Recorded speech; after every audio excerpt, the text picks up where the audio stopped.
Jakarta 1980. Panggil saja Ibu Rondo. Ibu Rondo adalah seorang perempuan parubaya yang pekerjaan sehari-harinya sebagai pemulung atau yang mencari barang bekas. Biasanya Bu Rondo hanya duduk di depan pasar yang cukup jauh dari barak sosial tempat tinggalnya.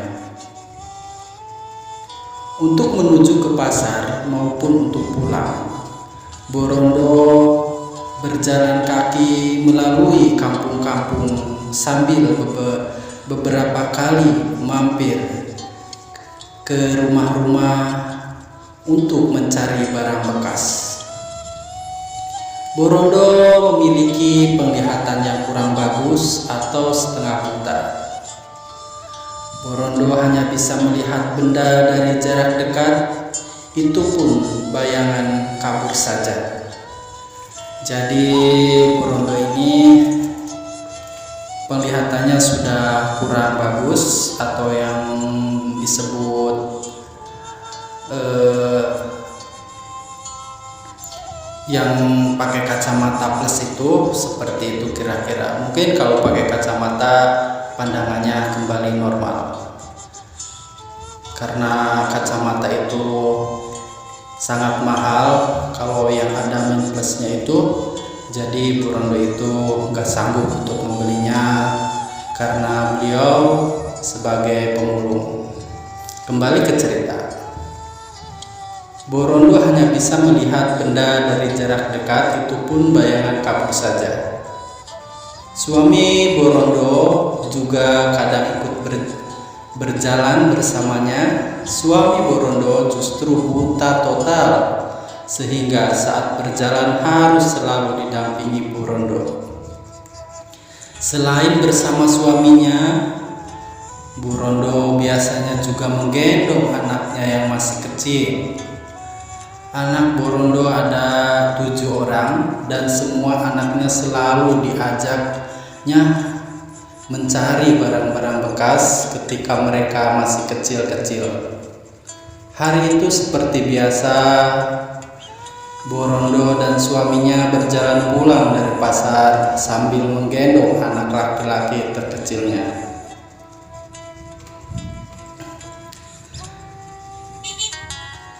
Epo yang berusia 1 tahun di tengah perjalanan, Mbok sini, Mbok panggil seorang laki-laki.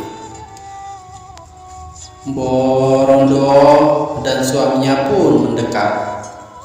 Mungkin ini ada rezeki Bu, kata suaminya. Kita samperin aja Bu, barangkali ada yang ngasih rezeki. Enggak boleh Bu, kalau kita menolak. Ya sudah Pak, kata Bu Rondo. Kembali ke cerita. Nih, aku kasih nanti dimasak ya, kata laki-laki yang tadi memanggil itu, dan meletakkan sebuah bungkusan besar ke tangan Bu Rondo. Ada bau amisnya. Bu Rondo akhirnya mengenali bungkusan itu berupa potongan daging cukup besar, tak kurang dari 3 kilo. Sesampainya di rumah, Bu Rondo segera mengolah daging itu untuk makan keluarganya. Dia membuat rendang dan juga disayur serta digoreng daging pemberian itu. Semua makan dengan lahap. Anaknya, bapaknya serta Bu Rondo sangat lahap sekali. Anehnya, Epo anaknya yang paling kecil ikut makan dengan lahap, padahal giginya saja belum tumbuh. Jadi si Epok itu giginya belum ada tapi dia bisa makan daging. Itu kan hal yang mencurigakan. Kembali ke cerita. Keesokan harinya keluarga Rondo gempar. Epok, anak terkecil yang masih berumur 1 tahun, ditemukan dalam keadaan tak bernyawa tanpa diketahui penyebabnya. Dan hari-hari berikutnya anak-anak kecil di bedeng itu banyak yang meninggal. Anehnya mereka meninggal setelah mengkonsumsi daging yang diberikan seseorang laki-laki yang mereka tidak dikenali. Malam itu ada suara aneh di makam tak jauh dari bedeng tempat mereka tinggal. Bersama-sama para laki-laki berduyun-duyun menuju ke makam. Betapa kagetnya mereka mendapati seorang laki-laki sedang memakan mayat bayi yang baru saja meninggal hari itu. Kekagetan mereka bertambah saat mengenali laki-laki itu adalah orang yang memberikan daging kepada mereka, yang akhirnya mereka harus kehilangan anak-anak bayi mereka. Segera mereka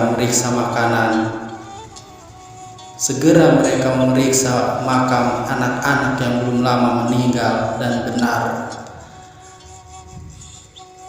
benar saja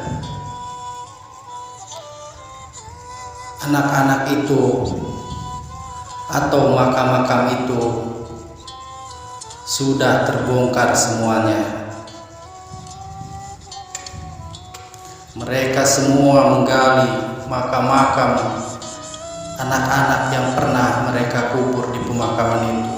Namun aneh sekali, di dalam liang lahat itu sudah kosong, tidak ada mayat-mayat tersebut. Rupanya bayi-bayi mereka telah dijadikan tumbal pesugihan oleh laki-laki asing itu.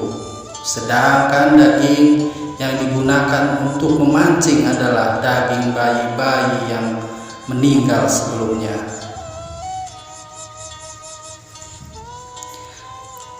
Jadi orang asing itu memberikan daging, bukan daging ayam atau daging sapi, melainkan dari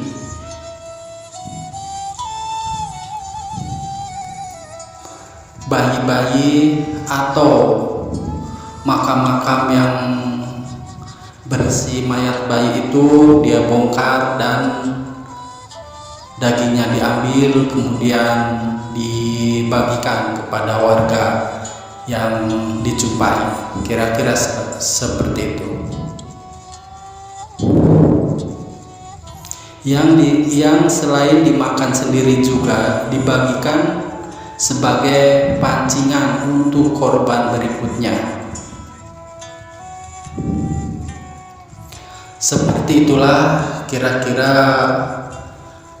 orang itu untuk memancing orang, padahal itu untuk pesugihan, berpura-pura baik, namun semua kebaikan itu hanyalah kedok untuk memperkaya diri dan juga untuk mencari tumbal pesugihannya. Dan akhirnya semua orang sudah mengetahui kalau orang itu jahat dan selalu memberikan daging hanya untuk menjadikan anak-anak mereka sebagai tumbalnya. Dan pada akhirnya mereka semua satu kampung mencari orang itu, dan akhirnya orang itu ketemu